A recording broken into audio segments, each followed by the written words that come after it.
நோன்பை பொறுத்தவரையில் உடல் ஆரோக்கியமானவர்களுக்கு தான் அது கடமை.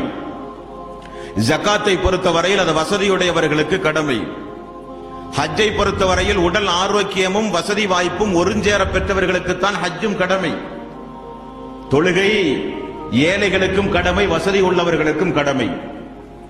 தொழுகை ஆரோக்கியமானவர்களுக்கும் கடமை, நோயுற்றவர்களுக்கும் கடமை.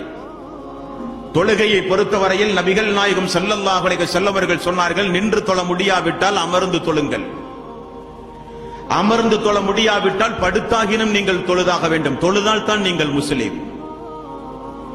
நீங்கள் பயணத்தில் இருந்தால் 4 ரக்காத்து தொழுகைகளை 2 ரக்காத்தாக குறைத்தாகினும் நீங்கள் தொழ வேண்டும். போர்க்காலங்களில் தாக்குதல் எதிர்த்தாக்குதல் நடத்தப்படுகிற போர்க்காலங்களில் கூட 1 ரக்காத்து தொழுகை கடமையாக்கப்பட்டிருக்கிறது. ஃபஜ்ர் ஆனாலும், லொஹர் ஆனாலும், அஸர் ஆனாலும், மக்ரிப் ஆனாலும், இஷா ஆனாலும் 5 நேர கடமைகள் எல்லாம் 1 ரக்காத்தாக கூட போர் காலங்களில் நீங்கள் தொழுதாக வேண்டும்.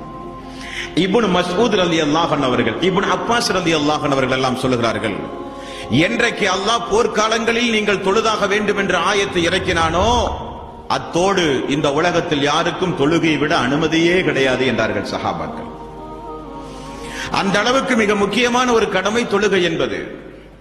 எந்த ஒரு காரணத்தையும் கூறி தொழுகையை விடுவது மார்க்கத்தில் அனுமதியே கிடையாது. 50 வயது 60 வயது ஆகியும் Download ShareChat.